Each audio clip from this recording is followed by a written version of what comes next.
baby trees. Bonsai. Bonsai. Bonsai. Bonsai. Close enough. The Black Pondo Podcast. Bonsai. Bonsai. Bonsai. Bonsai. Bonsai. Yeah. The Black Pondo Podcast.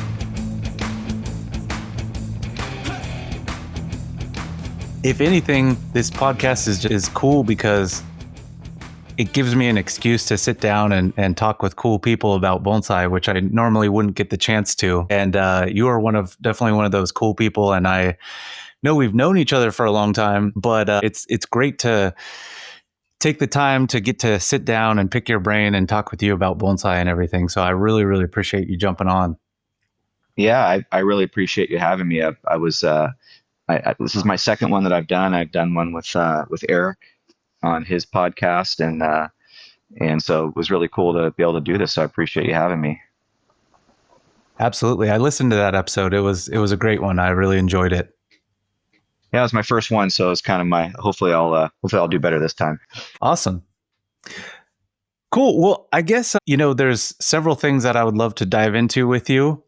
Okay. Would you give me just a super brief background on yourself? And I guess I was curious, who have made the biggest impact on your bonsai journey? I believe you're mostly self-taught and you've been into bonsai for quite a while, but would you give me a little bit of background on those two areas? Yeah, sure. So I started doing bonsai when I was about 14 years old. I was in 8th grade or so. My grandfather pretty much got me started. I won't go into how he got into it, but basically I saw that he had a pretty extensive collection in his backyard, and I don't know, I just saw his trees and thought they were cool and decided that I would get into it. I guess I'm sort of unlike a lot of people in the US who got started by watching Karate Kid, although I've seen the movie, of course. I didn't really get started that way. I had actually, really picked it up from my grandfather. And then, I actually joined a bonsai club when I was about 15. It was Fuji Bonsai Club in Berkeley, which is actually no longer in existence. But my first early teachers were mainly Jimmy Inadomi, who was kind of one of the senseis there, and along with Dennis Makashima and Mas Imizumi, two of which have now passed away. Dennis is still around, but the other two have been passed away now for several years. So that's sort of where I got started. And then I guess it just evolved into me really just practicing a lot, reading a lot of books.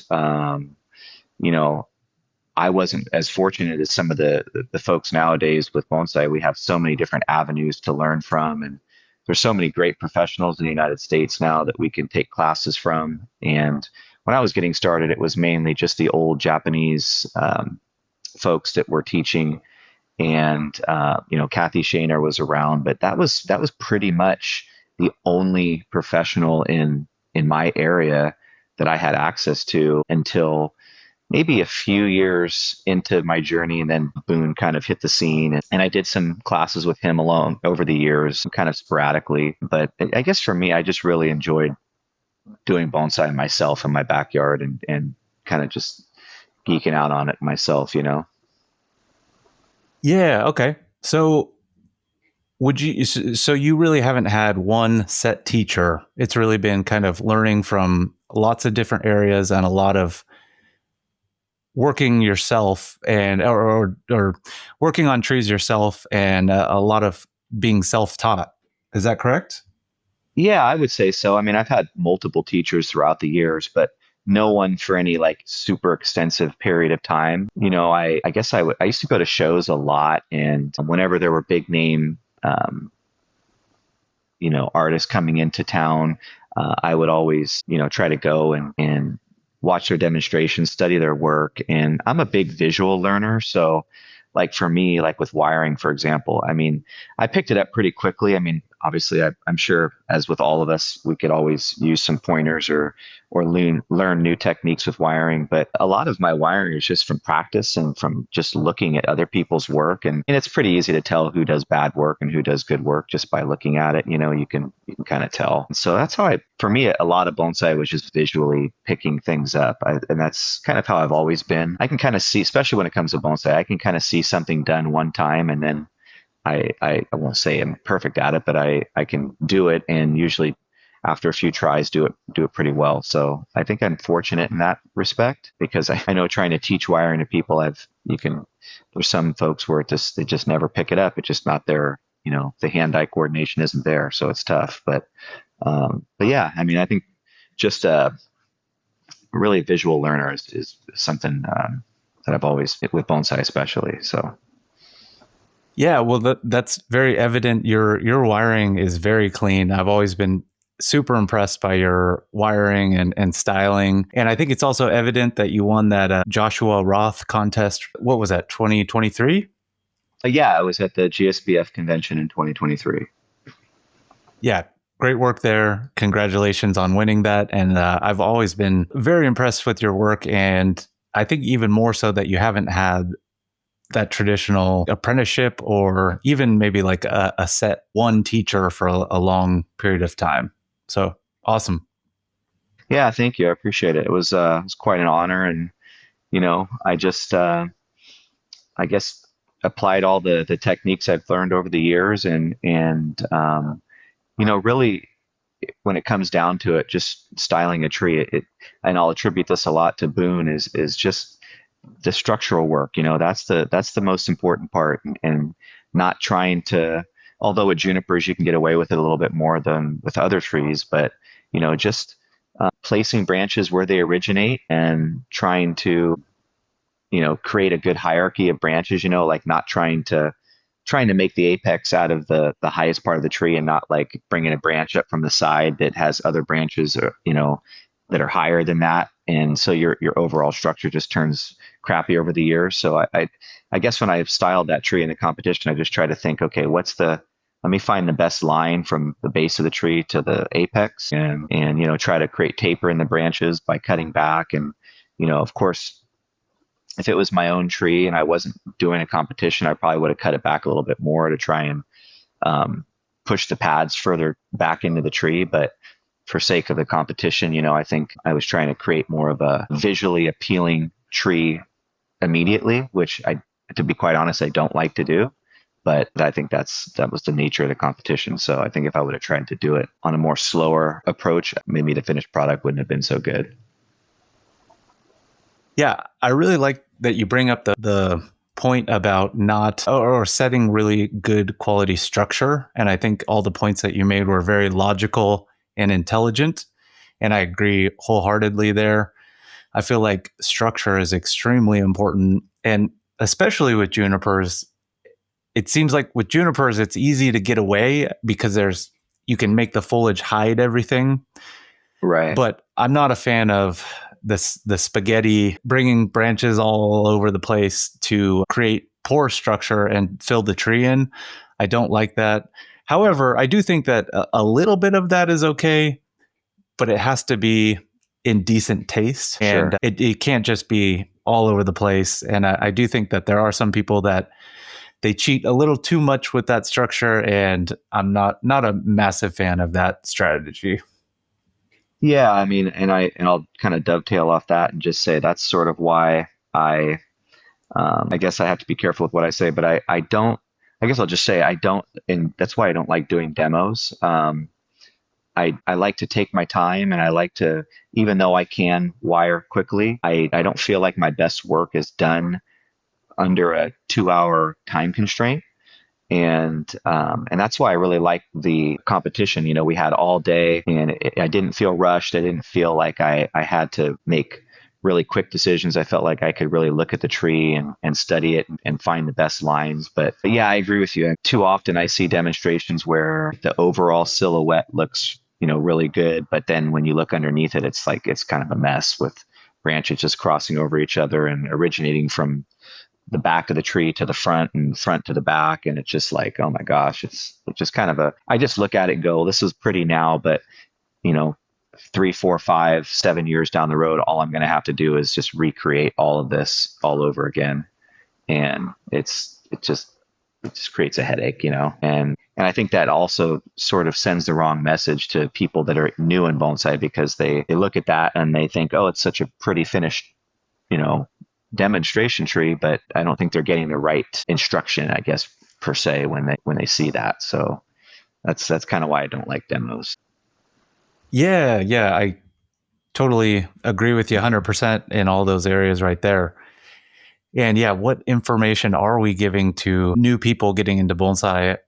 It seems like that would not be the best thing to do. I do feel like with a demo, I guess I'm curious, is there any type of demo that you think does work well? Or like if you were to set up a demo, or if you were going to talk with the club about doing a demo, do you have any thoughts about how you would make a better version of a demo?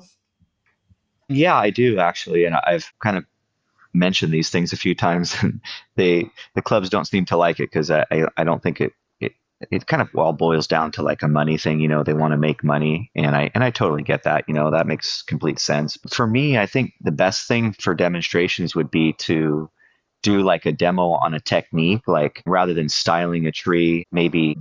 I think in the GSBF convention coming up, I want to say it's JT that's maybe doing the demo, or if I'm wrong, I apologize, but it's like a fake tree that just has branches on it where you just practice wiring.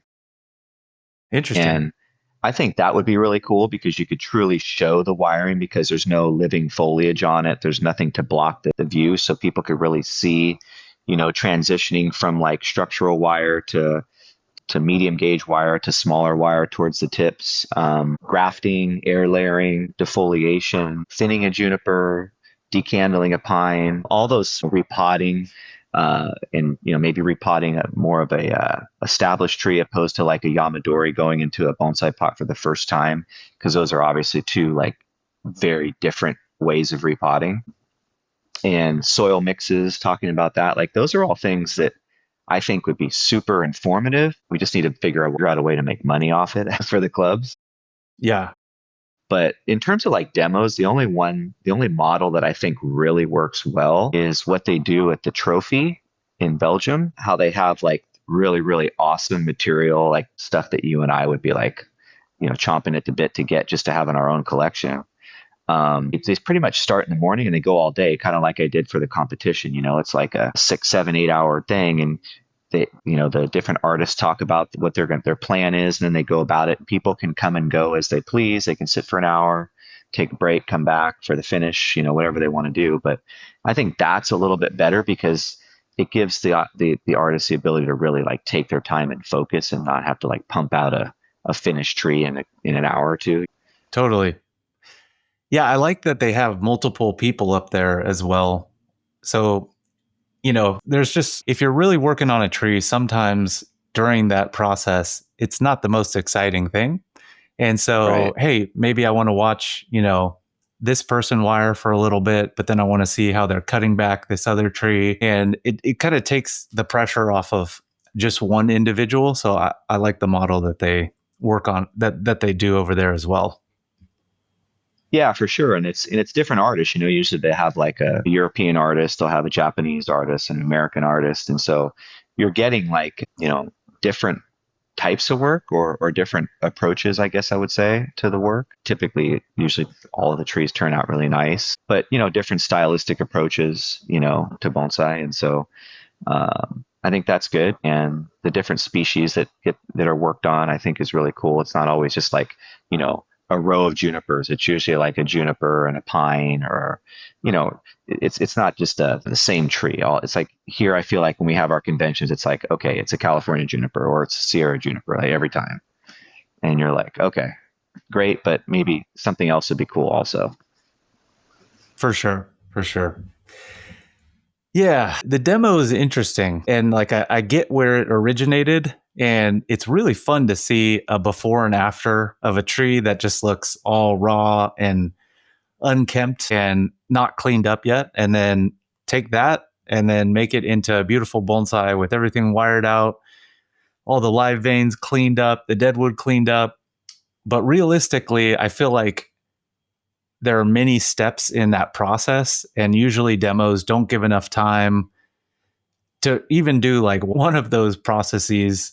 And so I just feel like they jam everything in together. There's a lot of pressure to make the tree look good. Whereas like if it was in your workshop, you wouldn't necessarily take it that far. There's a lot of pressure on the demonstrator to take the tree too far as well. Right. Maybe do things that would make the tree unhealthy or maybe make the foliage go juvenile as opposed to cutting less back. Right. So yeah, a lot of issues with the demo, but I also understand it, and like I don't want to throw too much shade at anybody that likes a demo, because I mean I love watching a good demo, but I also see that I don't know if it's the best model, and I like your approach a lot better. Let's take a specific topic and let's really hone in on that topic and learn that topic well, and focus in on that, as opposed to like doing all these things at once and not having enough time to do it.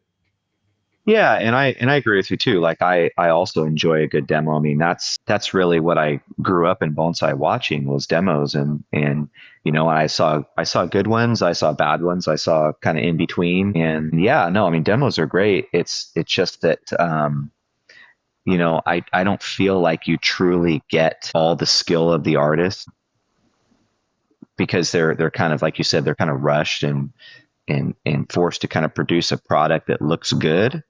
And because, at the end of the day, right, they're going to raffle the tree or they're going to auction the tree. And the better it looks, the more people are going to spend on either a raffle or an auction. So I think that's where that pressure comes in. And that's the part that I don't like.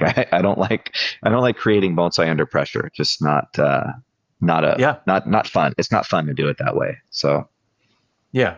But I will say that part of the demos that I do like is imparting knowledge, like talking about what I know, talking about the choices that I make, how I wire, how, insecticide, fungicide, soil mixes, all those different things. Like I really enjoy speaking and conveying information, but doing the work part of it is not my favorite, because I truly do my best work when I'm just at home in my garage and I'm by myself. For sure. Totally get that. Yeah. Cool. Hey, Mike, so what are your long-term goals with bonsai? Gosh, it's an interesting question, because my goals have kind of changed over the years. I used to have a pretty sizable collection, probably had about 85 to 100 trees. And then I got married and had a kid, and life priorities changed. So, sort of bonsai took a bit of a backseat to my family and my job. I was, at a certain level in my career for many years. And then starting in 2016, I started to just promote through the ranks. And obviously the higher up you go, the more work you have and the more pressure and sort of that comes your way. So I really started to like condense my collection, if you will, and sold a lot of trees. Some trees I wished I wouldn't have sold, but then again, I don't. It is the decision that I made, and I think I like to keep trees at a high level, and I think it's easier to do that, or at least it's more, maybe easier is the wrong word, but more manageable for me, and it makes it more enjoyable, because I don't feel the pressure of like, oh my God, I have 25 really good black pines and it's June and I have to decandle all these pines. Like, oh my God, how am I going to get this done? Right. So, so I guess I used to want to have a big collection with a lot of variety, and now I'm more into like a smaller collection still with a decent amount of variety. And, but I guess the long-term goal would be to slowly increase my collection again as I hit retirement, and maybe start to do bonsai. I don't know if I would say like on a professional level, because I haven't had that formal training in Japan, but I mean more, do it more often, like teach more, go to, do more club demos, do more show demos, do more things at conventions, travel more, and maybe like start to grow some really good material, because I don't feel like we have that great a material nowadays in bonsai to work on. So, maybe start doing something like that. So, that's kind of like my long-term goal.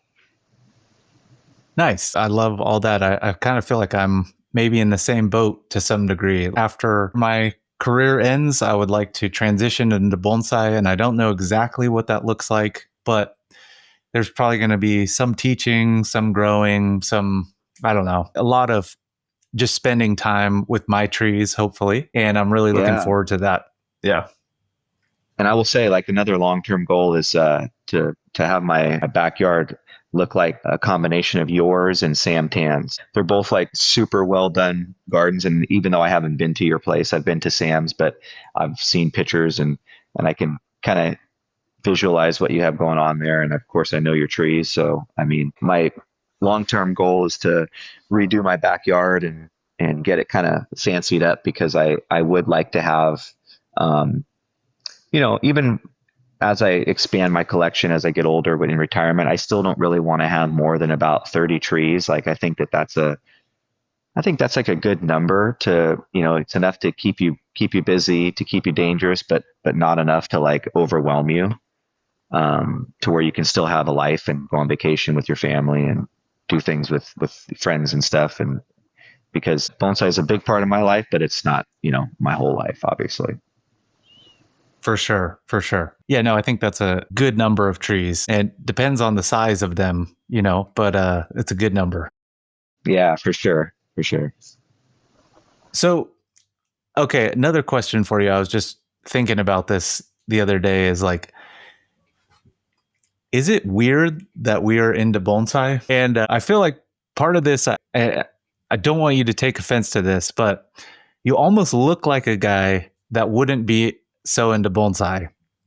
And I kind of feel like when I tell a lot of my friends, hey, I'm hardcore into bonsai, and they just look like, if it's the first time I'm telling them, they think it's kind of weird or strange or odd. And I have a whole bunch of friends that are into like fantasy football, fast cars, watches, golf, like all these other things. And bonsai is just, it's kind of random, but it just like bit me so hard. And I kind of get a similar feeling that happened to you. Is that kind of the case, would you say, for yourself?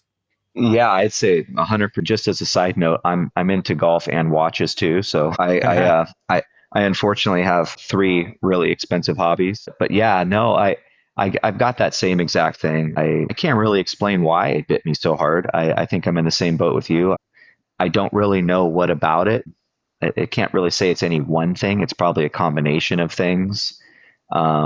But yeah, I mean, everybody that meets me they're like, "What, dude? You have bonsai trees? Like, you're a cop, and you're like, it just doesn't seem like that would be your thing." And surprisingly enough, like, bonsai is something that has really been therapeutic for me over the years. 23 years in law enforcement, and it's been something that I could kind of always turn to when I just needed to zone out or relax. And although, as you know, when you do bonsai at a high level, it's not always relaxing, because it's when you're working on a really good tree, like, you don't want to make the wrong decision. But there are certain aspects of bonsai where I can just turn on autopilot, like, if I'm repotting a tree, or granted, as long as it's not a super complicated repot, but if it's just a run of the mill repot, like, I can pretty much turn on autopilot and have a good time and just zone out. Or if I'm like pruning a tree, like, it's something that's always been very calming for me. And yeah, I think we're in the same boat. I think the fact that we're also our age, I think, plays into it, because I think a lot of people associate bonsai with just like older folks, the older Japanese community, the older community, the retired community, I guess you would say. And so, because there aren't a lot of young people in it, and which I think is actually changing a lot. You see it a ton in Europe, and I'm hoping that trend will sort of wear off on us here, because it's like, so many young artists in Europe, and young folks. And when I say young, I mean not like super young, but like the 30s and 40 range is like, there's a lot of people doing bonsai in that range. Yeah. No, 100%. I think we need that young blood infused into the scene to really, I think that's part of, or a piece of the puzzle, in terms of like pushing the art and craft forward. And so, totally. Yeah, hopefully we can get some more young blood in here. Yeah. And it's always like, I don't want to touch on a nerve by saying this, but I'll try to say it politically correct as possible. But that's why I think, in bonsai, I noticed over the years, I see it more so now, where like the younger people are are really getting a shot, and people are bringing them in and doing demos and really giving them an opportunity. But for a number of years, when I was early on in my kind of bonsai journey, first maybe 10 or 15 years, the kind of old guard was not very, they were pretty reluctant to give up their, I don't want to call it necessarily fame, but their spotlight, I guess. And I think that kind of slowed the art form down. I think it kind of hindered it a little bit because it didn't allow like the up and comers. It was kind of like we were just like laying in the rafters and not really being allowed to, showcase our work. And I think that sort of maybe slowed things down or kind of hurt the art form, for progression in terms of the Bay Area kind of bonsai. But That's so interesting. I never really thought about that. And I guess I do feel like there's maybe more young people that are coming back from Japan and getting online and making YouTube videos and getting involved with Instagram. And I don't know if I've just noticed that because of the online presence or what the deal is exactly, but I never really thought about it like that. And I haven't been into bonsai as long as you, I guess. So that's interesting to note. yeah, I mean, it's like the internet has really been huge I think for bonsai, because not only has it connected us to people across the world that we normally wouldn't really be connected with, right? Like when I was young in a bonsai, before all the social media stuff hit, you only connected to these people through a video that was made or a book, or if they came to visit, right? Maybe in an email or something like that, but you never really connected with them. Like I could pretty much, go to my Instagram and message a Japanese professional tomorrow, and a lot of them will respond and say, I could compliment their work or ask them about their work, and a lot of times they're gracious enough to respond, and it's kind of cool where I could never get that feedback early on. So yeah, we're super lucky with the way bonsai has evolved in terms of like technology and stuff. Yeah, most definitely. Yeah, I mean, I do think that there is a place for everybody in bonsai, any age, and I think it's really good if we have a variety of different people in different ages. But I feel like I have seen just a lack of younger individuals being interested, and it's really cool and refreshing to see younger people get into it. And I think that we need those people, and those are going to be the next generation. But I do think it's good for all ages to be into bonsai, and the people that may be older in bonsai or are older and into bonsai, a lot of times those individuals have a lot of experience and they have a lot of time in bonsai. And so I think there's a great deal that we can learn from them as well. And so I just want to say, I'm not trying to say we only need young people in bonsai. We need all ages for sure. No, totally. And I think that's what makes bonsai so special, is that I have, because there's so many different age ranges in bonsai, that I've been able to connect with people and really become like lifelong friends with a lot of folks who I would have absolutely never met and never come across if not for bonsai. They're, just from totally different walks of life, totally different age ranges. You're talking 10, 15, 20, 40 years older than me, where why would I have ever come across that person, if not for bonsai? So yeah, no, I totally don't want it to just be young at all. I love the different age ranges, and I have so much respect for some of the old timers that have really been like pioneers of bonsai. Like my early teachers, and like Johnny Uchida, who is a really good friend of mine. I mean, had his nursery in Hayward for 40 plus years. I mean, so many bonsai changed hands through that nursery over the years that it's just like it's unfathomable. I couldn't even tell you. It's hundreds of trees that have changed hands over the years of that nursery that are now like very good trees. Like, matter of fact, some of the great trees that have been at the past expos have been trees that either came through that nursery or at one point were there. It's really cool to have the old timers for sure. Yeah. Yeah. Speaking of that nursery, what else can you tell me about that nursery? I know you and Johnny seem to have a really tight relationship, which was awesome to see and hear about. But what else do you know about that nursery? I visited it a few times when I would go up and visit Boone, but I think that was kind of towards the tail ends. And so I don't really know the history or much about it other than a couple visits. So actually, it was, and pardon me if my date is wrong, but I believe it was founded in 1971, or I guess I would say opened in 1971. And Johnny was not like a Japanese trained bonsai practitioner or anything like that.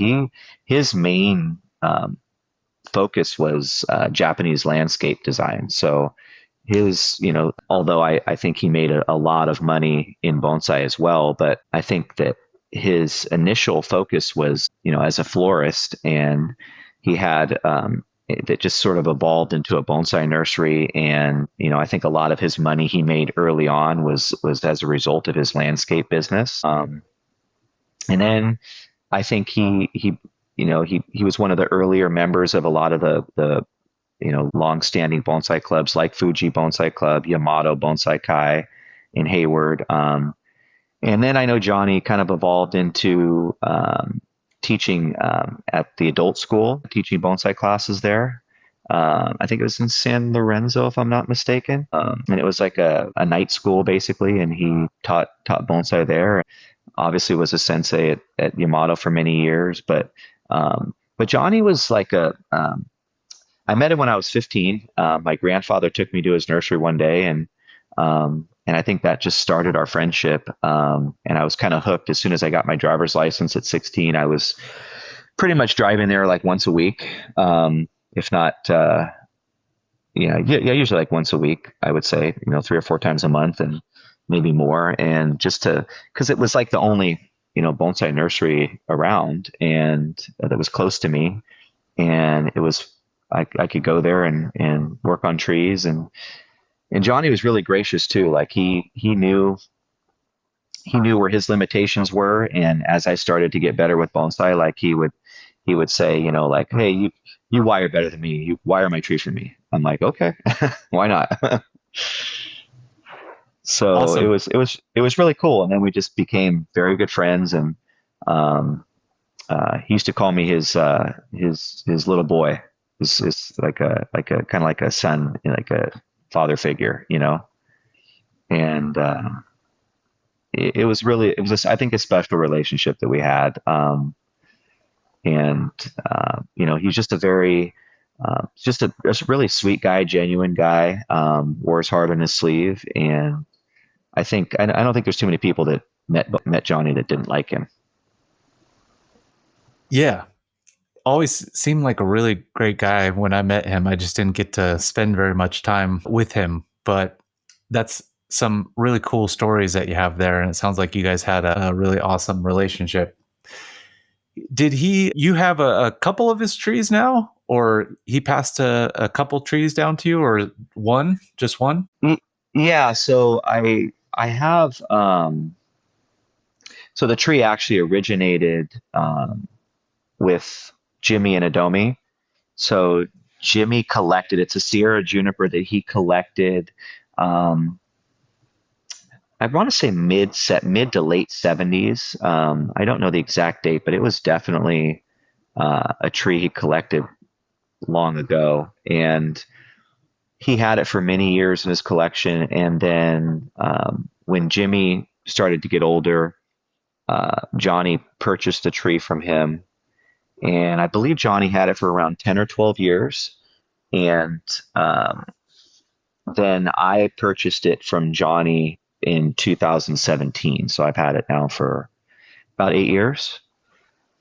And it was tough. It was a decision I had to make with the tree, but it's probably, I don't want to like rank it because I know there's so many good trees out there in the United States, but I would say for me, like the top 5 trunks I've ever seen, like in terms of like natural deadwood and shari, and there's no carving on this trunk at all. So it's like, everything that's there is like completely done by nature.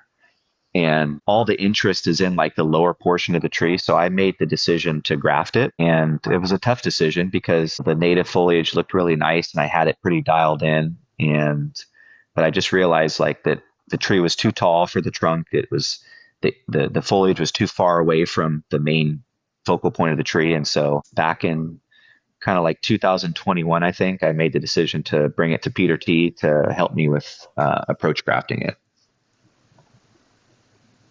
Did Daisaku, was he one of the ones that made a suggestion, or did you converse with him about grafting and lowering the tree, compacting it as much as possible? Did I hear that right? I did. I think I might have told you that story, but so Daisaku came and he was here visiting for one of the BIB shows, I think, and he and I did a styling on it. I think it was like January of 18, or maybe it was January of 17. I can't remember exactly because I'm not sure. I don't remember exactly the month of when I purchased the tree in 2017, but Daisaku, it was kind of funny. And by no means, I don't mean this in like a derogatory way, but Daisaku and I have a great relationship, and his kind of broken English is really funny how he said it, but he said something like, Sierra juniper, good tree, worth 10,000. You graft with Itoigawa, worth 30,000. And of course, like that wasn't the decision to do it, wasn't about the money because I'm not interested in selling it. The bulk of the conversation was yes, to bring the foliage closer to the main trunk to create a shorter tree. And so it was hard because I knew it would mean like a long journey because, grafting a tree over is a, you can't, it's going to take a long time to get to looking good again. And, but it went from 44 inches down to like, I think it's at 36 right now. Yeah.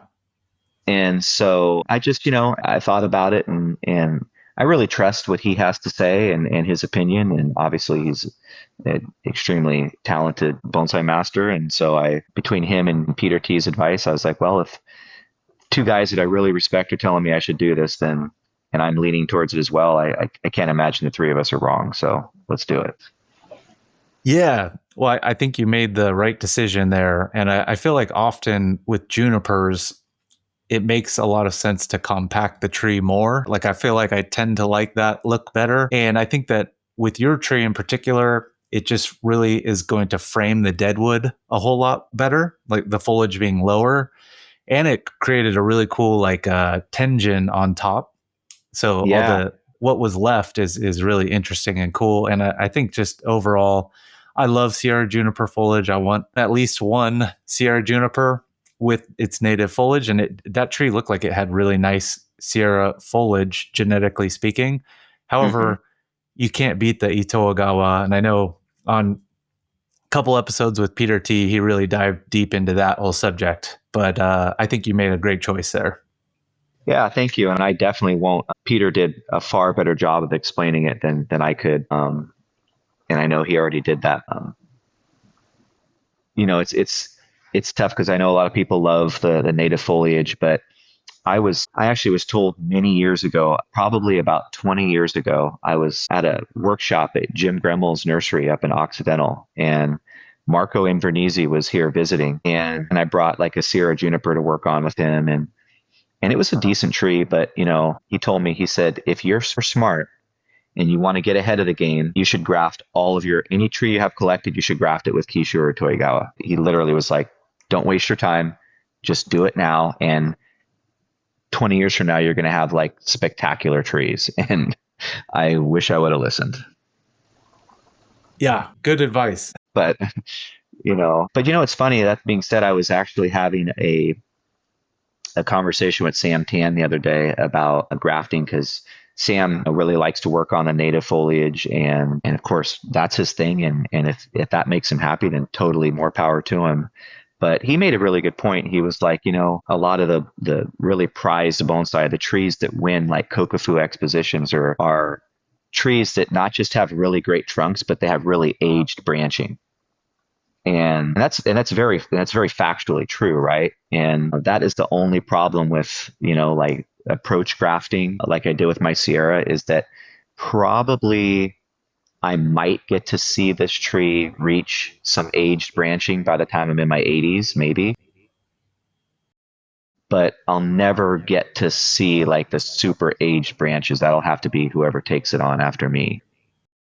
So I think there's something to be said for, I definitely think grafting is a big plus, but I think that if you have a piece of Yamadori and it has really like interesting old branches and you can scion graft onto those, like that should absolutely be the approach. Like stay away from approach grafting and scion graft onto the already like cool branches if you have them, because, unless you live till you're 200 years old, like you're never going to see those branches really take on a super aged look. Yeah, most definitely. I would completely agree with that 100% wholeheartedly. And I guess with approach grafting, a good first step is really to get them thick, proportional to the trunk, which takes a long time. And it's just a lot of growing them out. Right. And there's strategies and techniques. So you probably have to keep some growth close to the interior and let something run on them. Yep. Yeah. But still, 100%. It's not going to be a branch like if you collected something out of the mountains, not going to have that age and mochikomi and character to those branches. If it's an approach graft, it'll just take a long, long time to do that. So scion grafting, I do see the benefit in that. That makes sense to me for sure. Yeah. And I think and there's nothing wrong with saying, do both, right? Like you can have a piece of Yamadori where you scion graft and approach graft, right? Because if you want to lower the tree and make it shorter, well, then maybe you put an approach graft, but say the lower branches are really interesting, well, then you scion graft those, right? So nothing to say you can't do both, right? Just, don't limit yourself just to approach grafting, I guess is the point. Most definitely. Yeah. I think one thing that maybe we don't talk about enough is branches, and specifically talking about conifer here, but branches that have both jin and shari on them. I know they have a term in Japanese for that, and I don't remember what it is. I'm not sure if you remember, but I think that those branches are extremely valuable and improve the value and aesthetic of the tree. And it's really cool when we can find those types of branches. And then 100%, you wouldn't want to swap that really old jin and shari and live vein branch for like a brand new approach graft. That would not be very exciting, but you could scion graft it. Right. Yeah. Like totally. If you had like a really cool feature branch that had like a twisting lifeline on it or something, like, it would be super, like, I think foolish or detrimental to the design to get rid of that and replace it with an approach graft, unless there's like an intentionality behind it, right? Like with my tree, the whole reason for doing it was to, because there were some older interesting branches, but they were too high on the tree.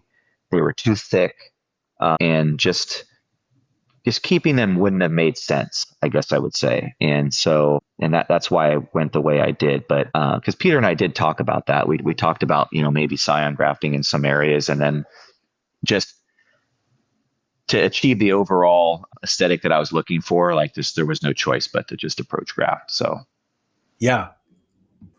I mean, personally, I like all different types of trees, all different types of styles and everything. But one thing that is undeniable for me is just powerful trees.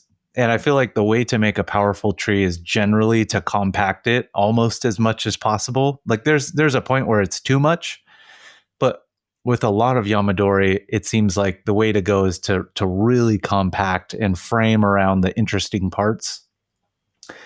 And I think it just makes it more powerful. So I think you definitely made the right choice there. One thing also I think that's interesting is I feel like with a lot of Yamadori, we either use the bottom portion, like the best tree possible out of a piece of Yamadori. It's either on the bottom or it's on the top. And there's definitely exceptions, like Peter was talking about, we could take big collected Yamadori and we could graft a whole bunch of roots and foliage and make a bunch of shohin out of a big tree.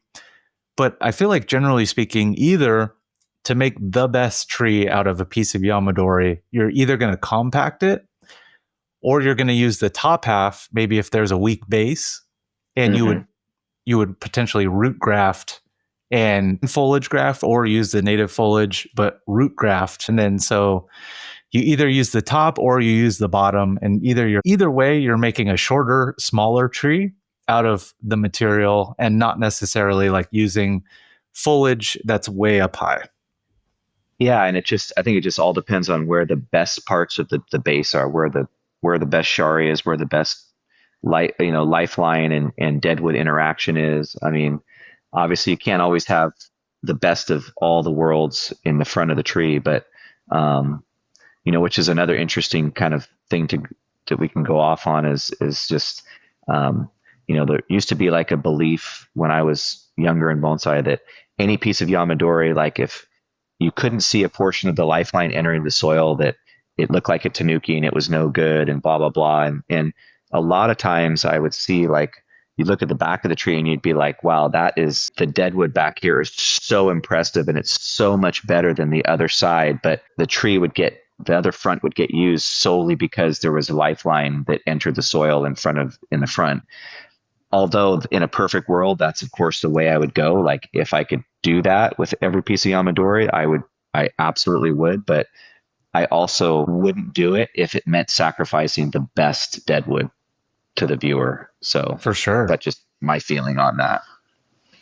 I think you said that perfectly. Completely agree. And I've heard Ryan Neal say that before too. And I think that's the right approach. Use the best deadwood with the coolest, best movement, best deadwood live vein interaction. Go with that. Live vein doesn't have to be shown entering the soil, although it is a positive if it does. Sure. And totally. Yeah. Nice. One thing that I was I was kind of daydreaming about earlier today, actually, after I don't know if you read, Michael Hagedorn he wrote a blog post like today or yesterday or maybe the day before about grafting black pine onto ponderosa. Did you catch that one? I have not, but I'd love to. Maybe you can send me the link for it. I'd love to read it. Yeah. It was a really good short little article, and essentially he's talking about little pine and grafting black pine onto ponderosa, and a few observations that he's made. And he kind of ends the article by saying he wishes he would have grafted more black pine onto ponderosa. So ultimately looks at it as a positive thing. And I think it's a really good idea. But one interesting thing is that he says that the needles on black pine get thicker when you have it on ponderosa roots and a ponderosa trunk.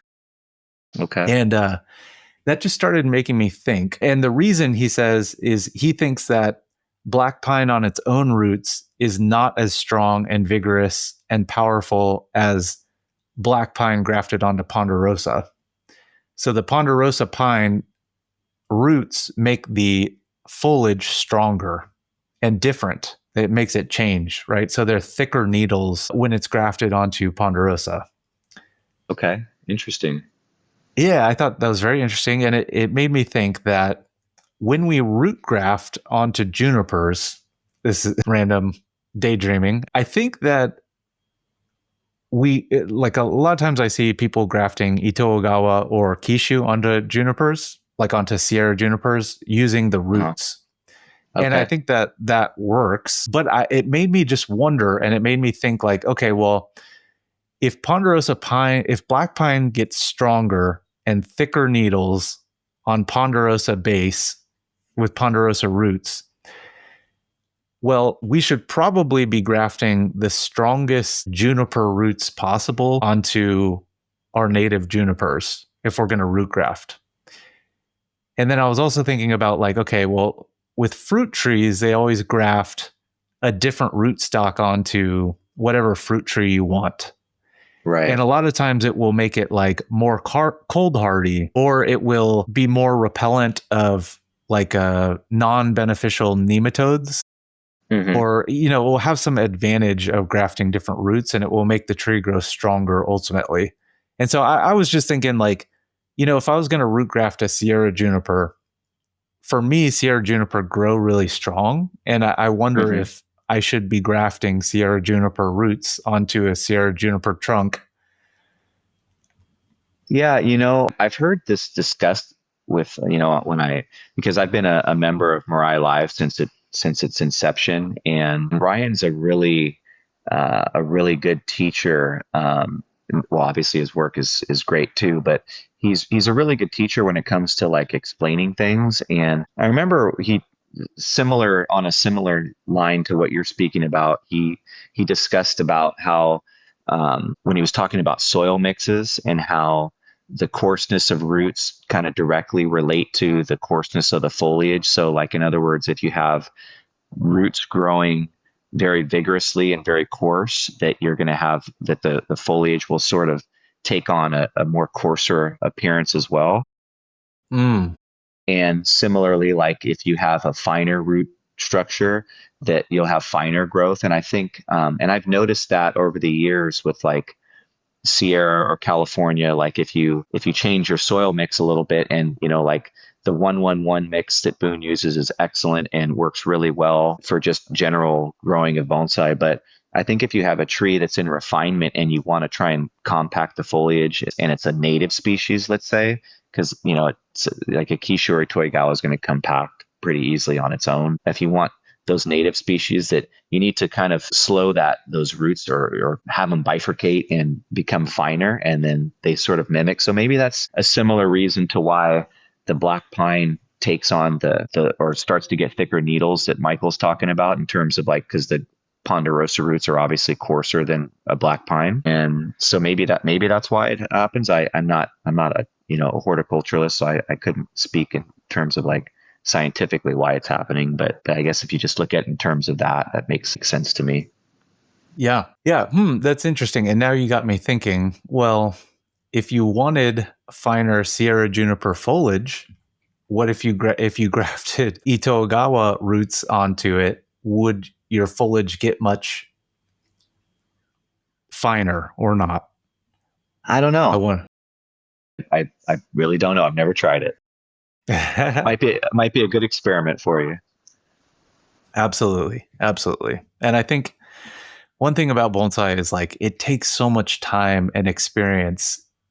Like there's so many questions out there that it's hard to make like a definitive statement and say like, this is true 100%, or even knowing if we are doing things completely optimal, like there's always another thing you could be doing, or probably like doing something better. And it just takes so much experience to learn these things. I think it just really comes down to doing it right. And I know I think I can speak to like what's worked really well for me over the years, because one thing I've always prided myself on is I've always been able to keep trees relatively healthy. And I think that has a lot to do with just having a smaller collection and paying close attention to what's going on with your trees, because kind of like sounds a little bit what's the word for it, but cliche, I guess, but because trees obviously don't really talk to us, but they kind of do. And if you see things, you should it should spike your interest, like, okay, well, that's not what that tree usually does, so why is it doing that? Trying to get to the bottom of it is something like I've always, and I think that kind of correlates to my career as a police officer. Like one of my favorite assignments, and one of the things I feel like I'm best at in my career is investigating. And so getting to the bottom of things, like if something's going on with my trees, like I'll get to the bottom of it. The answer I get may not be what I want to hear, but but I'll get to the bottom of it. That's so awesome. And I completely agree with you. I feel like the longer and the more experience that I've gotten bonsai, the more nuance that I recognize. And, this year I've really started moving my trees around a lot more. Like I used to think, okay, well, juniper goes in full sun all the time. But I think that's not the case. If we have a temp spike then I'm looking at the weather and I'm moving it under shade cloth for the day, or for as long as I think it's too hot. I'm trying to look at every little detail and make adjustments in my garden. Always looking at what my trees need. And I think that that's very important for the horticultural aspects of bonsai. Yeah, and that's really good you mentioned that, because totally, I think what a lot of folks in bonsai, like, they want, even if they've been doing it for a considerable amount of time, they want a steadfast like answer, and they want like a one-stop shop. They want like, okay, this is how you fertilize, this is how you water, this is how you repot, and it's just really not that simple. And I think especially when it comes to, like, you mentioned moving your trees around, like a tree that's in development, right, where you're trying to blow everything out and you have it in a bigger pot and you have like all these long branches, like that's a tree that's going to be able to handle more sun because it has a bigger reservoir. The pot's bigger. It's not going to heat up as fast. It doesn't have the fine ramification. So the water can get to each branch a little bit quicker and easier than, say, a tree that's super refined, that has tons of little branch tips, that has a smaller tight pot. Like that tree, just because it's a juniper doesn't mean it just automatically goes in full sun, because on a 105-degree day, that super refined tree in that tiny pot could easily be damaged. Whereas like a Sierra juniper that's in a wooden box after collecting and it's just blowing out with foliage, like that tree is going to be able to handle that sun much more efficiently than a smaller tree that, doesn't have that same timeline, or isn't in that same stage of development, I guess. Yep, absolutely. So, it's not a one-stop shop, everybody. I hate to say it, like it's it's the same with fertilizing, right? Like a tree in refinement, you may not fertilize as much. Because you don't want thick branches, you don't want long internodes. Than a tree in but then a tree that you're trying to really develop, you might just load it up with fertilizer because you just want these, because you're trying to get the branches to elongate, to thicken, so you can cut back and get taper. So I guess it just really depends on where you're at and what stage of the development the tree is in. Absolutely. Yeah. There's so much nuance to learn within bonsai. It's just like, it's never ending. Really is never ending. It Which truly makes is. it fun. It's like a martial art. Like, you really, you learn the principles and then you kind of build on that. But it's like this, just when I feel like I have it figured out, I'm like, oh boy, I don't. There's something else, a curveball that got thrown my way, and now I need to figure this out. So it's a never ending journey. And it's just like I tell people at work, like, laws are always changing, things are always evolving. Like the day you feel like you know it all is the day that you've kind of ruined where you're at, because the minute you feel like you know it all and that you stop learning is like the minute you start to or you become less successful, I guess. Absolutely. Yep. Yeah. Well, hey, Mike, one thing I wanted to pick your brain about is actually kind of like circling back to your bonsai collection a bit. Okay. So I guess first off, I'm curious, like, how are you selecting trees to keep in your collection these days? So these days I want more of I guess the range I'm looking at is like, I like shohin to like that kind of chuhin size, like, so 6 inches to, I know 24 inches is bigger than chuhin, but like if I'm going to go bigger, like that's kind of the range I want to stay in. Although I still have a couple that are a little taller than that. But for me, when it comes to like adding trees to my collection now, because I don't have a lot of time and I just want to have good quality stuff, I really am trying to focus on adding trees that have some kind of a provenance to them. Something that's like either been a bonsai in the Bay Area for a long time, or that has been worked on by somebody that I admire. Like, for example, I just recently purchased a little Hinoki cypress shohin from Jean Fujimoto, who I've been friends with for many years and Yeah. was really good friends with her husband, Robert, before he passed away. It was Such a great tree. people. Yeah, they are. They're the sweetest. And I admired the tree for many years, and Jean knew that I was interested in it. I just kind of told her, hey, if you ever decide to sell it, could you please just keep me first on your list? So the time came a few months ago, and and we were able to work it out. And I have it now, and I'm super stoked to have it in my collection. And it actually was started by a lady by the name, her first name is Toshi, and I can't pronounce her last name, but it's like a Polish last name, I think. She was a Japanese lady, but she was married to a Polish guy. And she was someone that was a member of Yamato for many, many years and someone I super admired. I think because she was also mainly self-taught, but probably had some of the best bonsai trees I've ever seen. And I wish that I could have afforded to buy more of her trees back then, but I was younger and obviously didn't have the same amount of money that I do now, so I couldn't do that. But she was just a really sweet lady, and so this tree came from her. I don't know if she grew it from seed or if it was from like a cutting or from a gallon, but I know she started it very young, and it's very traditional. Like, it has like the right, left, back branch kind of a setup.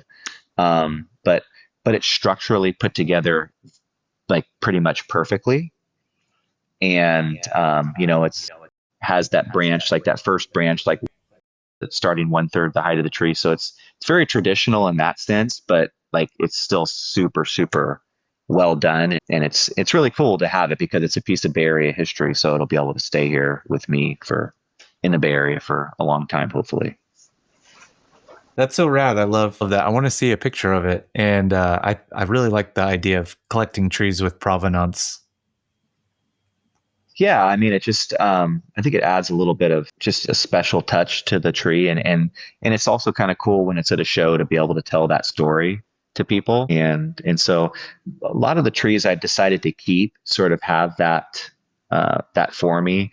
Either they were given to me as a gift, or they have like a kind of a background to them for people that I respected. Like I have a black pine that belonged to Kenji Miyata, who I respected. And I have, a blue spruce, or I'm sorry, a blue atlas cedar that belonged to my grandfather that he started from a gallon tree back in the 70s. So that's really cool. My Sierra that I grafted with Itoigawa from, belonged to Jimmy and Johnny. A couple of oaks that belonged to a guy who grew them from seed that, which is pretty cool because he would travel to different parts of the world and bring these seeds back and then grow them. So like it's kind of cool, like to have those trees, knowing that maybe they were grown here, but the seeds like originated from a tree in another country, which is cool. Absolutely.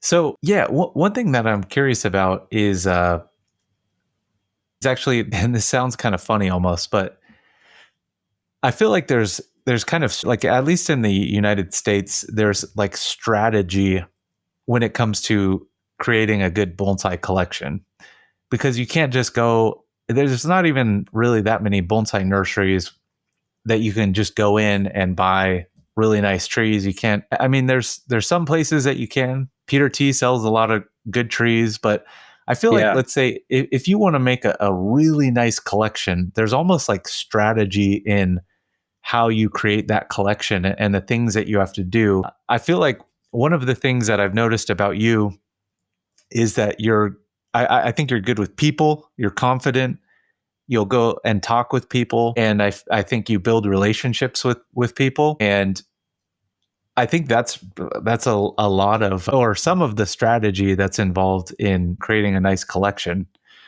Any thoughts on that?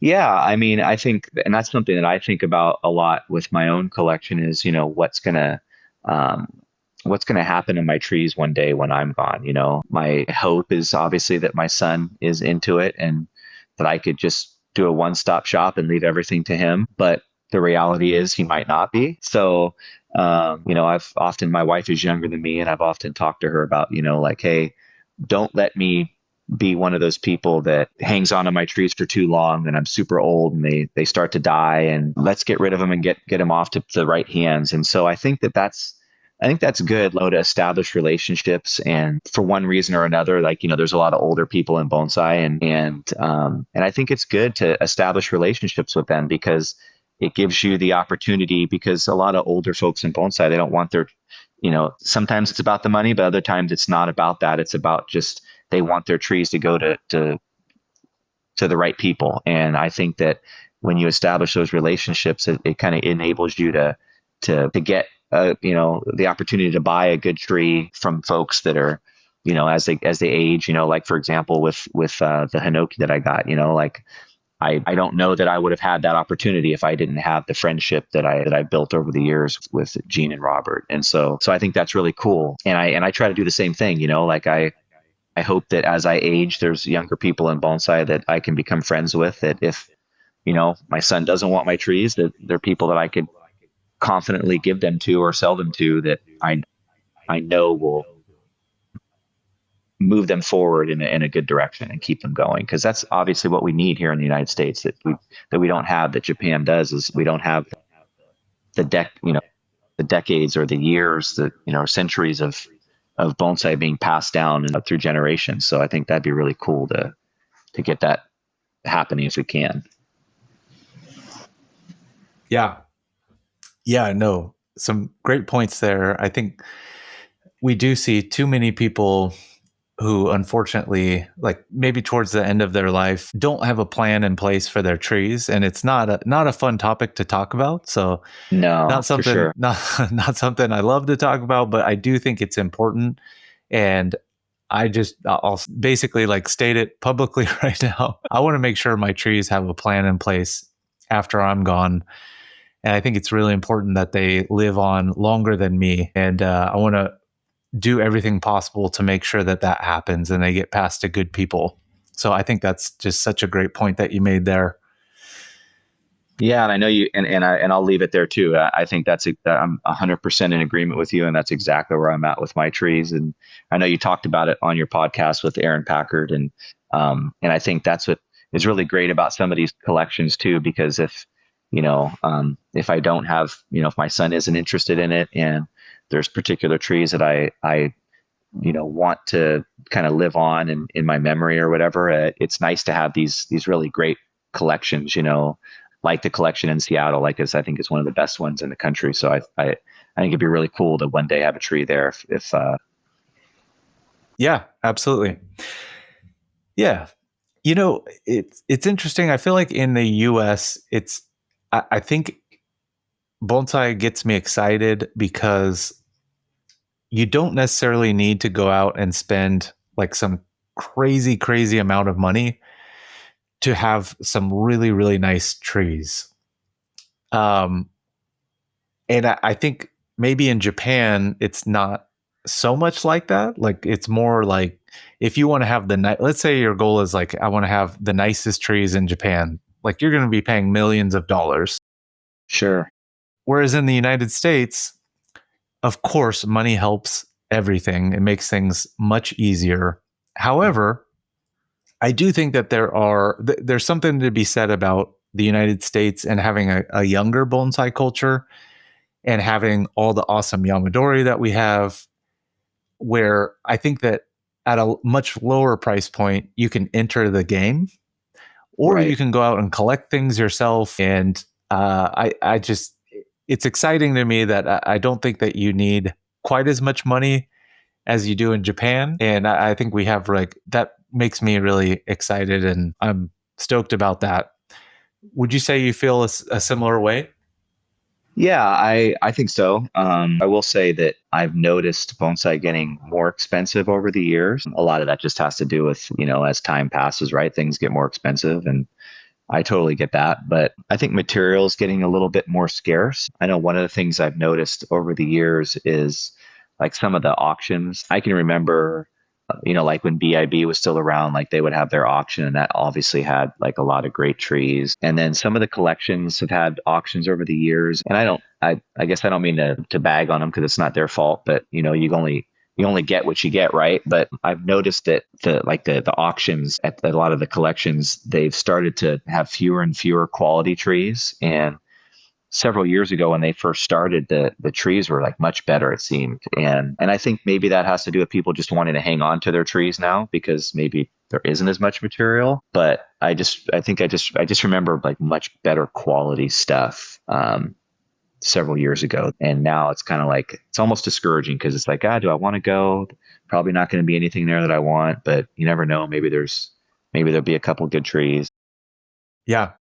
But yeah, you can certainly still get good deals. And I think it kind of goes back to what you and I talked about, like, making friends with people. And, because I've certainly gotten some trees for very discounted prices because of friendships, that I otherwise would not have, gotten. Like, for example, the Sierra juniper that I grafted that belonged to Jimmy and then Johnny, I could have never afforded that tree if it was being sold by someone else. But Johnny, and I won't say what I paid for it, but Johnny basically told me, I want you to have this. I know how much you want it.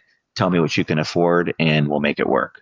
And so I pretty much told him what I could afford. And some people might be like, oh my God, I can't believe you got it for that price. But he was gracious enough to accept the price I gave him. And, and here I am. So I think that's really, if I was someone getting into bonsai, I would say make friends with the people that have been around for a while, because eventually they're going to get older and they're going to want to get rid of their trees. And if you really want to get a good price or a good deal, like those folks that you've made friends with, that trust you, that know that you do good work, that really care about their trees, they're going to want their trees to go to someone who is going to progress them and keep them alive in the future.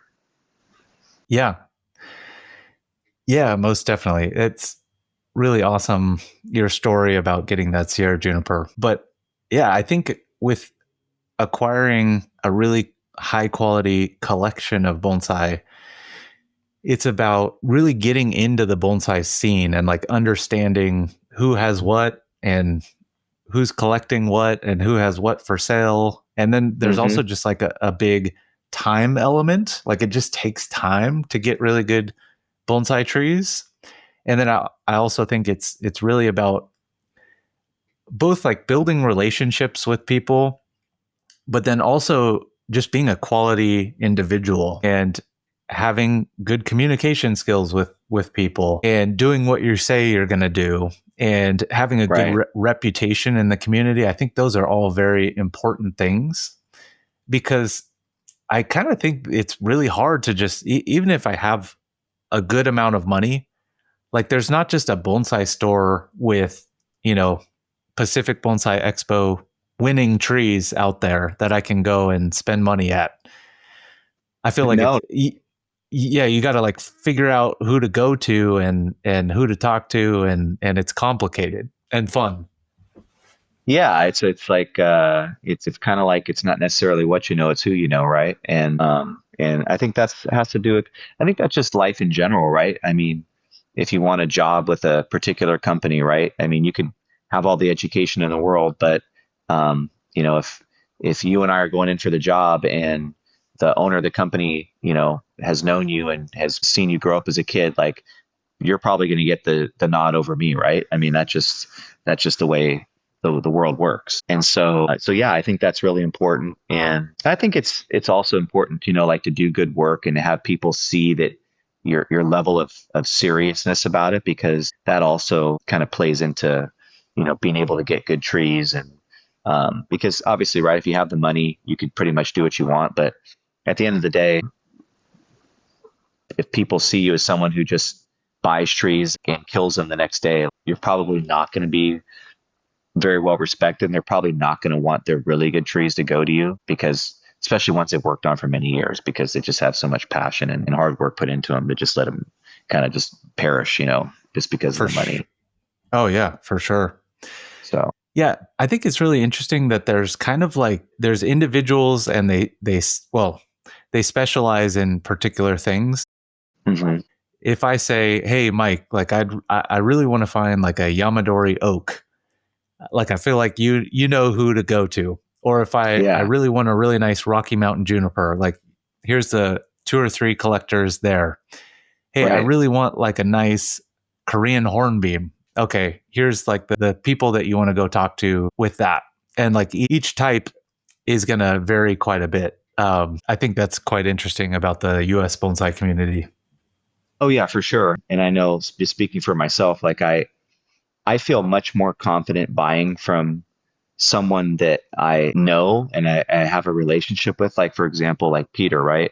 I I feel much more confident buying like a really expensive tree from him opposed to like someone I don't know, because I know that that tree has been treated properly and the right things have been done to it over the years. I'm not inheriting like a problem. You know what I mean? For sure. And so that's another part of it that's really, and that's like kind of boils down to your point about, knowing who to go to for certain things, right? Like if you want, really well cared for trees or good trees, you can go look at a nursery like Peter's, or you can go to Jonas's nursery, or go to see Eric, or guys that like do good work and are treating the trees properly, so you're not basically buying a tree that you have to fix 100 things with once you get it home. For sure. Yes. Yeah. I think those are three, like there's not a bonsai store necessarily, but if someone asked me like, hey, where should I go look for bonsai? And I have a decent budget, I would say Peter, Jonas, Eric, those are three awesome guys, and you'd probably find something good there. Yeah, and there's of course nurseries all over the country. I mean, there's places that you could go to, and obviously, someone like Ryan Neal, if you want the really top notch, like huge Yamadori, like he's going to be your guy, right? And Randy, of course, he's and the Backcountry Boys, with collecting Yamadori, like those are guys that are bringing in awesome stuff, and so. And by the way, I don't want to limit Ryan just to big trees. He does great work on everything. But when I think of Ryan, I think of like the really impressive, like larger trees. For sure. So. Yeah, with the collectors out there, I feel like it's even if you have the money, like I wonder if they would sell to just anybody. And I'm sure like the lower quality material they would. However, like the best trees that say Randy Knight collects, I think even if some random person tried to get in touch with Randy Knight and said, hey, like I have $20K to spend on one tree, I don't know if he would sell it to them, or and part of that's just because he has so much demand that he can be really picky about things. But I think it all goes back to the things we were talking about, building a relationship with him, showing him that you can actually take care of the tree properly, you're going to do the right things, or you're working with a professional, and then just being a stand-up person, a good person in the bonsai community. Yeah, I mean, obviously I don't want to speak for Randy, but I would think that what you're saying is pretty much on par, because I think that it's a labor of love what he does. So he's incredible at it, and he makes it look easy, but I know it's not easy because I have collected before, and so I know there's nothing about collecting that's easy. But I mean, as superhuman as he is, I think it's still, that hard work. Yeah, I wouldn't imagine he'd want a tree that potentially could be a world-class bonsai to be into the wrong hands. And so, I think it just goes back to like, again, like knowing the right people and being in the scene, right? Like, I mean, if there's a tree in my collection that I was going to sell, like, honestly, I hate to say this, but there's two prices, right? There's a price that I would sell it to you, and then there's a price I would sell it to somebody I don't know. And the price to you is going to be less. Like, let's just be honest, because for one, you're a friend, you're somebody I know, and I know you do quality work, and I know that you're going to do well by the tree. And the unknown person, I don't know whether it's going to die tomorrow or it's going to flourish or what. It's the reality is there's two prices, and if I have a tree for sale, the price to someone that I'm friends with, that has a proven track record with me, that price is going to be probably significantly less than what it would be for someone that I don't know. Yeah, that's fantastic. And I appreciate getting the good price. Thank you very much. Well, you have plenty of good trees. You don't need any from me, but yeah. But if that was ever the case, you would. Thank you. Appreciate it. Sure. Yeah. Yeah. No, I completely agree with you. probably do the exact same thing. So you get the good price, Mike. Thank you. Yeah. Awesome. Hey, I did want to ask you, and are you doing okay, like on breaks and time and everything? Oh yeah, actually this is like the perfect time because my wife and little guy are away for the night, so I'm just hanging out at home doing chores. So I've got all the time you need. So I know that probably editing and stuff you need to have a little bit longer than you normally to edit out and stuff. So Yeah. Fantastic. Well, I can help you procrastinate on those chores. So perfect. That's what I was hoping for. hey, would you tell me a little bit about? So, one thing I saw recently is I saw your Coast Live Oak in Peter T's garden. Yeah. And I was very, very surprised to hear that you sold that tree. And so I'm curious, would you tell me about the decision there and what that looked like? And before I say that, I want to say congratulations on winning a PBE award for that tree. Thank you. Thank you. Yeah, the decision was really a tough one, but at the end of the day, what it really boiled down to was I just want smaller trees. And as you know, it's a pretty large tree, super broad canopy, difficult to move. And I just really wanted my collection to be focused on trees that I could pretty much handle on my own and not really have to worry about getting help to lift it or move it around or whatever. And it's a great tree. Like I put a lot of hard work into the tree. I got it in 2017. I think progressed it along really well from where it started to the product that I exhibited at the expo in 2024. But again, that was a tree I didn't really want to sell to anyone, and definitely was a tree where the price was significantly less because Peter bought it than it would have been just for any random person. And I guess for me, it was easier to let it go because I knew it was going to Peter. And, Peter's a friend. I study with him occasionally. I go to his nursery. I know that it's not like I'm never going to see it again, and I feel like, to be honest with you, not to say that I couldn't continue to make it better, but I also know where my limitations are as well. And I recognize that that someone like Peter could make the tree probably better than I can. And so I think it's such a great tree and such an old trunk that, I think it's going to be in great hands, and I know it'll progress and again, probably turn out better than I could have ever made it. But yeah, I mean, and the other thing I'm trying to do is, like I said, just reduce my collection, and I want to redo my yard.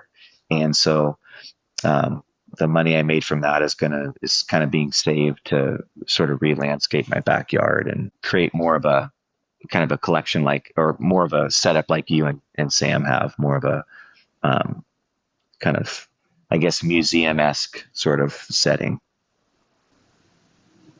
Gotcha. Yeah, I totally respect and understand wanting a smaller trees, and just like if you can't move a tree yourself, it's like the worst thing ever to have to get help to move trees around, I just, Right. I hate that. Yeah, I do. And so I totally get that. And I completely understand. I mean, like, man, that oak is really nice. The bark quality and the nabari and the taper on it, and that it looks like a natural oak style. It's a really special tree. I like it very much.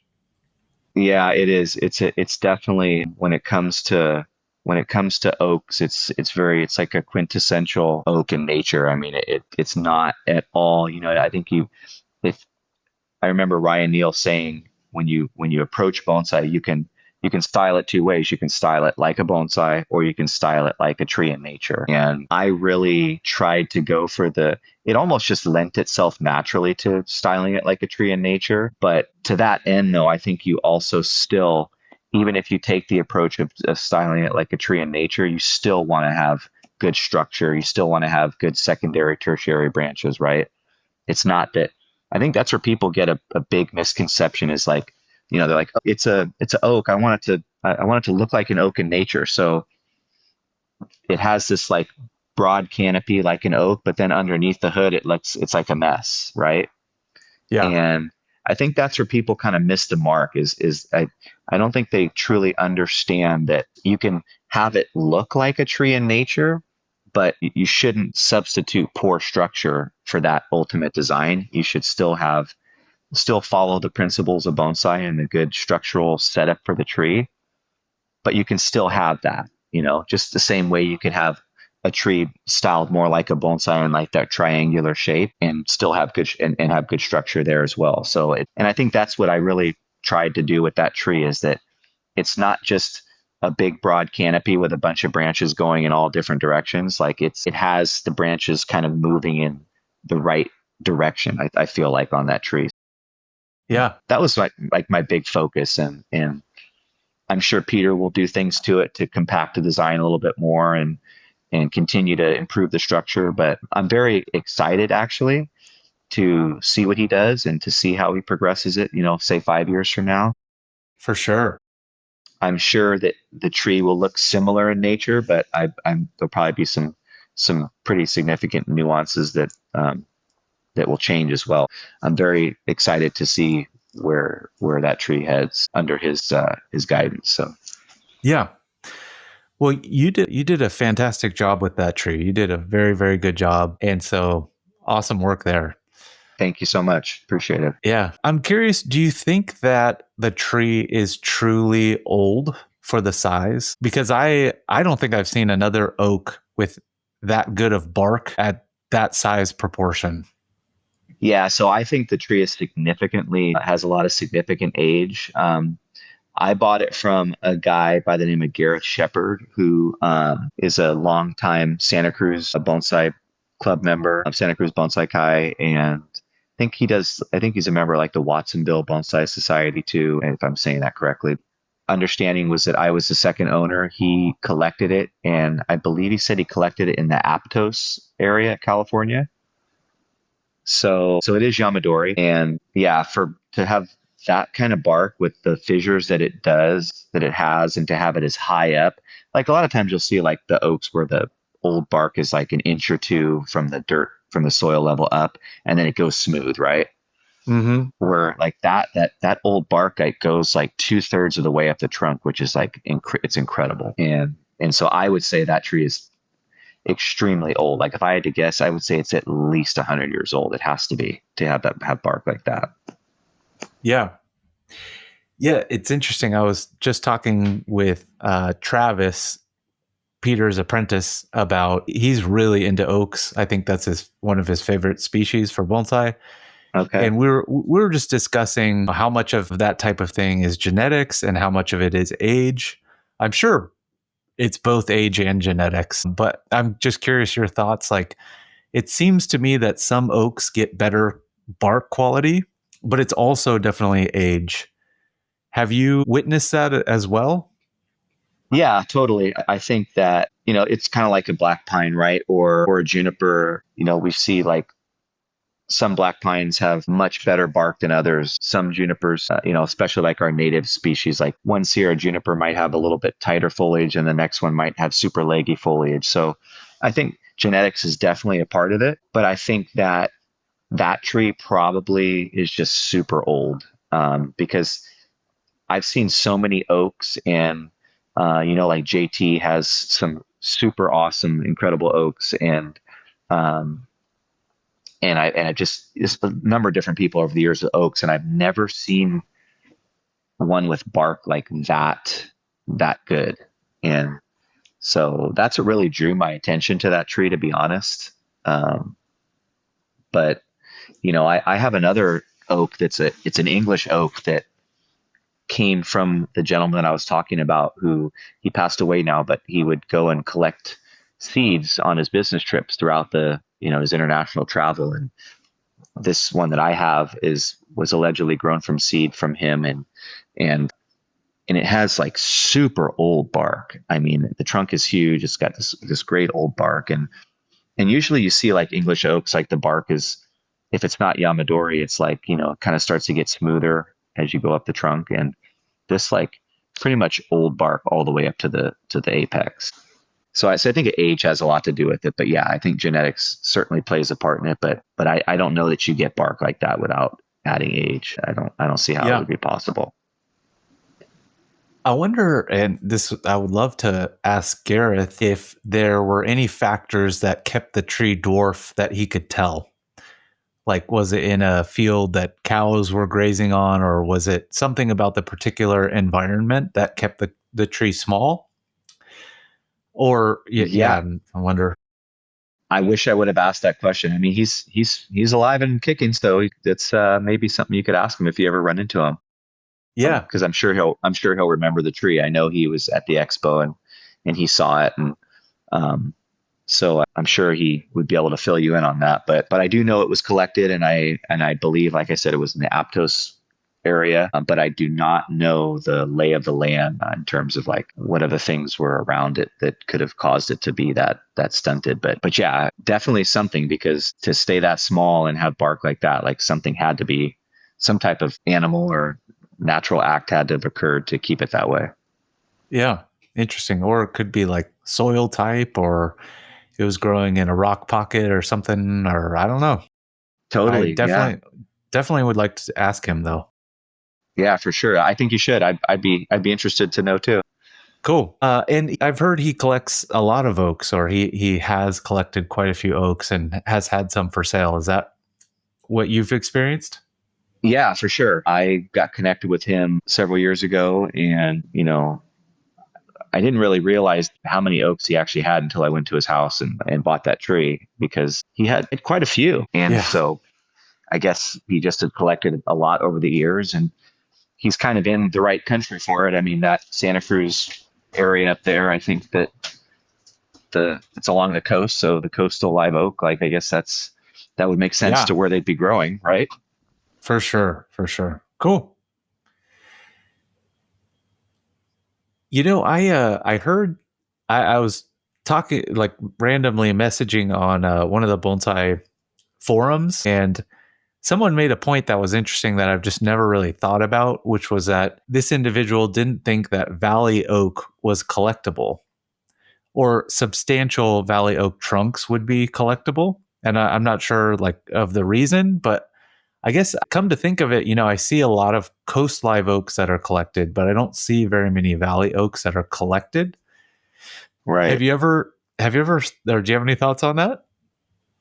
Honestly, I don't have any experience in that, because the only trees I've ever collected were junipers. So I've never even collected an oak, but I would love to if you ever do it and you Yeah. know of a spot to go to, because I would definitely think it'd be cool. Oaks are such fun trees to grow, but yeah, I don't really have any experience with valley oak, and I don't know why they wouldn't be per se. I mean, I understand like trees like manzanita and stuff, and I know that they don't seem to do well as bonsai for whatever reason. I don't really know why, but I know that people have tried and not had much success with them, which is unfortunate because they're super cool trees. But I think you might have collected some, and maybe you have more experience with those. I'm sure. I don't know. I'm not sure why they wouldn't be good to collect. Because I feel like any tree can be made a bonsai, right? If you apply the right techniques to it. Except jade. I hate jade, but that's another topic. That's funny. I see a lot of people do it, and sorry for those out there listening they're cool trees. I think they're neat, have their place, and their place doesn't belong to bonsai. But that's just my own feeling. For sure.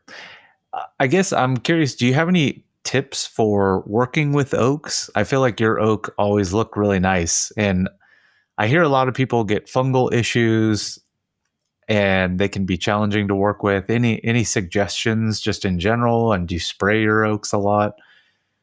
Yeah, so I think that a few things are important. One is to really keep track of, to spray proactively when it comes to fungal issues. Like, don't wait, which is kind of the same with any tree, right? Juniper or pine. Like, once you see it, it's almost too late. So try to stay on top of spraying and vary your chemicals. Like, don't use the exact same chemical every time, every year, because trees can develop a resistance to fungicides as well. So one of the things I do is I try to change it up and not spray with the same thing all the time. And also, combining like a fungicide and an insecticide together and spraying has been effective for me. But I think just staying on top of it, pruning at the right time of the year, having some intentionality behind your fertilizing, I think is important. And then repotting. I feel like oaks, I've had success with repotting them earlier rather than later. Nice. I think that, like, for me, I generally tend to repot my oaks in December. And then one of the things that really helps, because oaks can be kind of finicky with their roots. And one of the things that has been really helpful for me is bottom heat after I repot. So I'll often use like a heating pad after I repot my oaks. I don't do it for all my trees, but for oaks, I generally put them on the heating pad, especially if it's going to be cold. Although we don't really get that cold in the Bay Area, but if it's, I just feel like the bottom heat really stimulates growth, and I've had a lot of success with that. Same with like cuttings using bottom heat, like I get a really good success rate.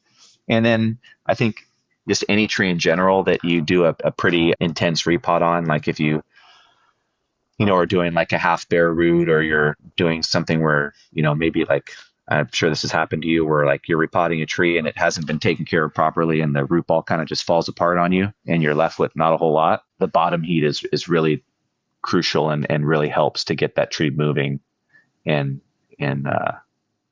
had a lot of success with that. So I would say repotting the right time of year, proper aftercare. Soil mix, I mean, I generally use like a 3-1-1 for my oaks. And then 3 parts Akadama? 3 parts Akadama, 1 part lava, 1 part pumice is generally that I do for my oaks. And then, and that's kind of my same mix that I use for most broadleaf trees in my collection. And then like I'll do like a 2-1-1 for my junipers and pines. And the only time I use the 1-1-1 are trees that are growing in colanders or growing them in training pots that I'm really trying to develop fast growth on. I don't use that soil mix for trees in refinement. That makes sense. So now, with your oaks, are you treating the roots more like a conifer, where you only bare root a portion and leave some area that is untouched? Or have you ever completely washed all the soil away?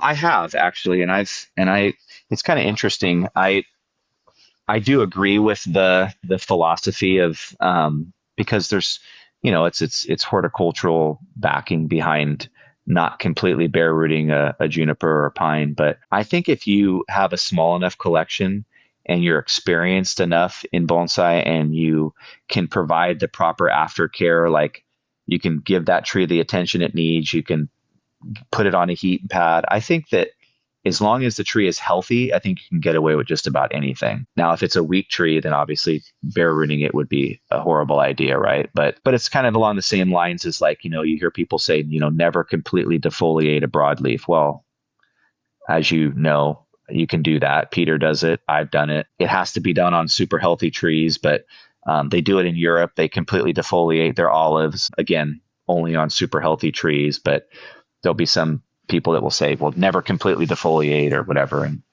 I don't really think that that's, again, like the one-stop shop idea, right? Like that as a general rule, yeah, like doing a partial bare root, doing a partial defoliation, those are always going to be safe, right? You're more than likely not going to kill the tree by doing that.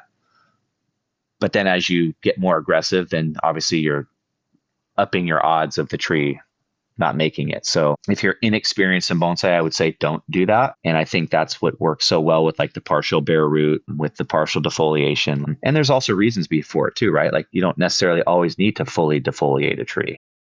Totally. Whereas sometimes just a partial defoliation is perfect. And then you're just doing it to get the light to the interior shoots and your goal is achieved and you move on. But sometimes there's a reason for these things. And so, but I'm very like intentional about how I do things. Like I'll never fully defoliate a broadleaf that I've repotted that same year. It's always the fall. It's always the following year. But I've even collected Sierra junipers where, and some people might give me the side eye for saying this, but I've completely washed the root ball, like completely washed the soil off. And the following year, the tree was growing like an absolute weed, and there were roots coming out of the bottom of the pot. So Jeez. To say that you can't do it is not true, because I can factually say that I have, and that it's been fine. But I'm sure that if that would be my practice for everything, that I probably would have failures as well. So I don't always do that, but there have been times where I've done it just because most of the soil fell off in collection. And I was like, okay, well, I'm not just going to keep a glob of mud in there that's not really attached to anything. That seems pointless to me. So let's just wash it off. And sure enough, the tree responded well. So I think it just really comes down to your individual experience and knowing when you can do something and when you can't. And that's not always easy to explain or easy to understand, but I guess that's what where that experience kind of takes over and guides you. Yeah. Yeah. That's interesting. And I guess it comes down to what you think your level, or comes down to your background, your horticultural skills, your level of risk tolerance, and a whole lot more. I always leave a portion untouched when I am collecting a tree. And then I heard Andrew Robson recently say something about fully defoliating certain types of trees, like Japanese maples. Like I have seen Peter fully defoliate Japanese maples. I think I heard Andrew say there's like 3 criteria that he recommend. And I'm so sorry if I'm messing this up. Listen to his podcast. It's really good. Okay. But I think he says that if it's a young tree growing strong and a specific variety, he will he'll recommend to fully defoliate. You're right.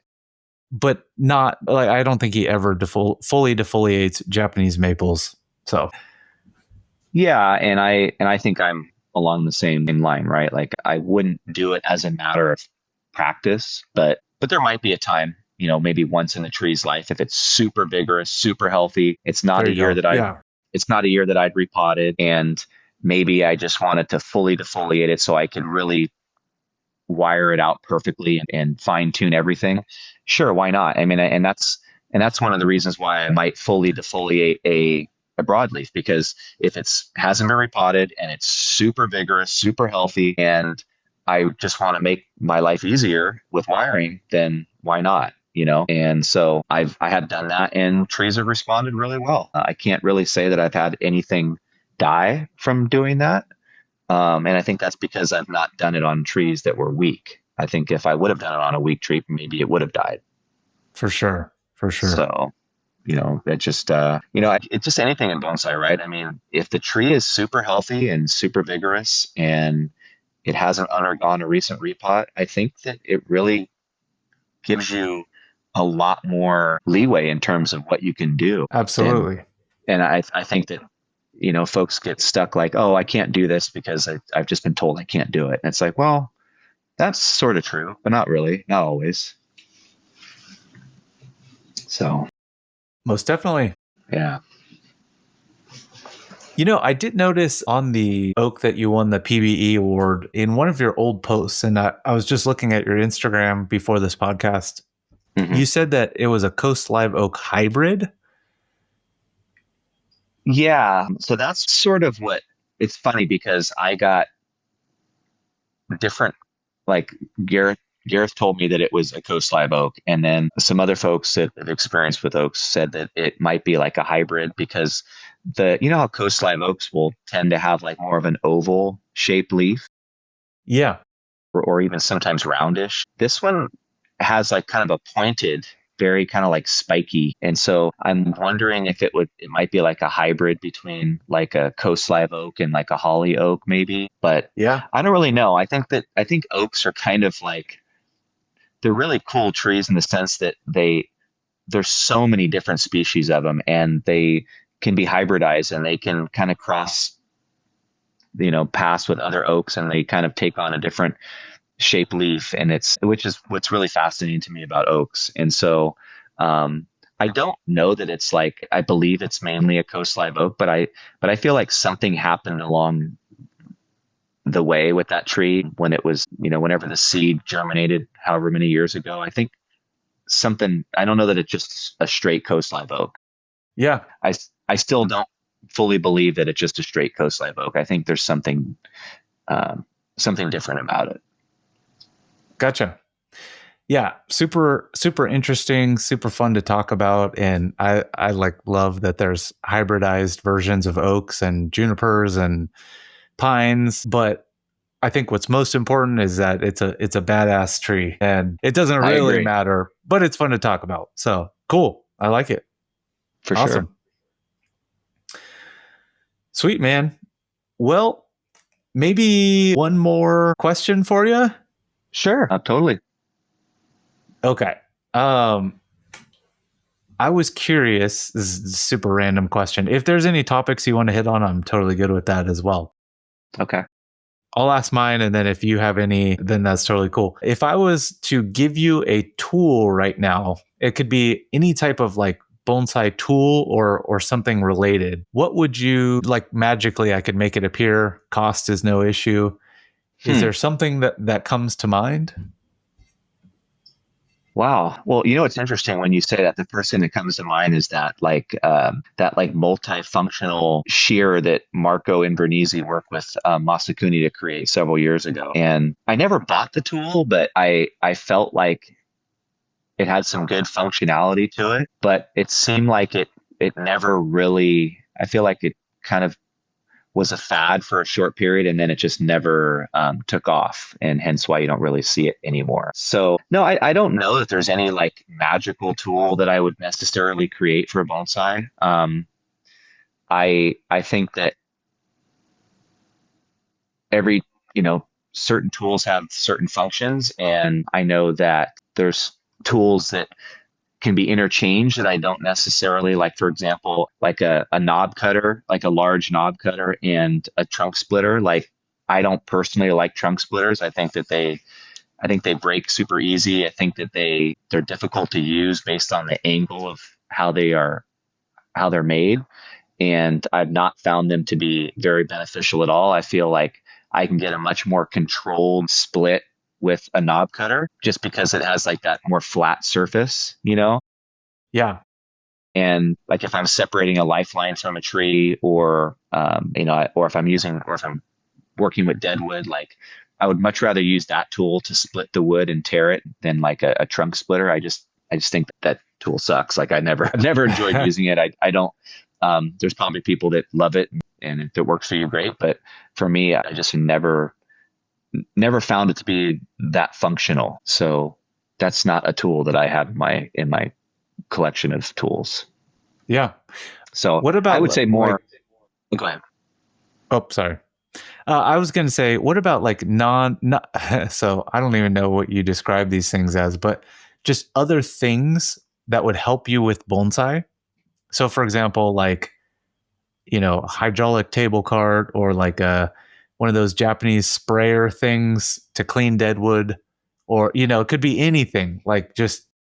Yeah. So I do enjoy like the pressurized, I think they're like the one in Japan is obviously, I'm not sure what company makes it, but it's like super expensive, like $600 or $700. And yeah, I know here we can buy like the textile guns that are like $60, and they work really well actually. And I find them to be very helpful because it cuts down in time. It's also like, you have to be really careful with those too, because although not as evasive as like a carving tool, they can still ruin texture on deadwood if you have the pressure too high.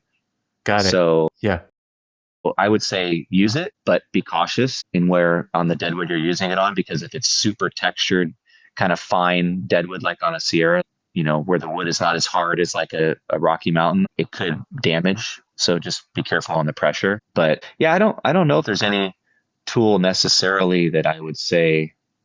I'm trying to think of the bonsai tasks that I hate. And I don't know that there's really an easier way. Like I hate plucking needles on black pines, but I don't know that really there's a tool to create rather than either you're going to pluck the needles off or you're going to cut them off with scissors. I don't know of any other way that you would get them off the tree.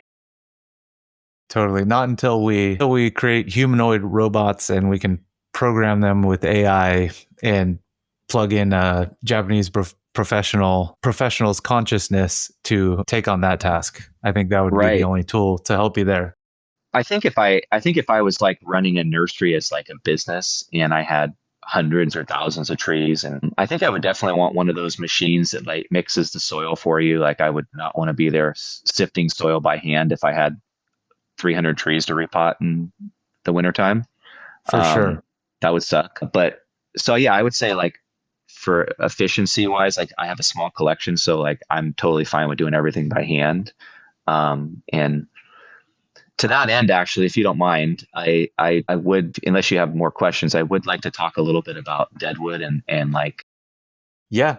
And that just kind of relates to what you're saying in terms of like time and doing things right. And one thing I notice a lot about, and I know Peter talked a lot about grafting up our native trees, but I haven't heard anyone talk about a lot about deadwood and how one of the things I've noticed on a lot of our trees or trees that I've, Yamadori that I've purchased is that I really have to go back and correct a lot of mistakes made during the carving process. And for sure.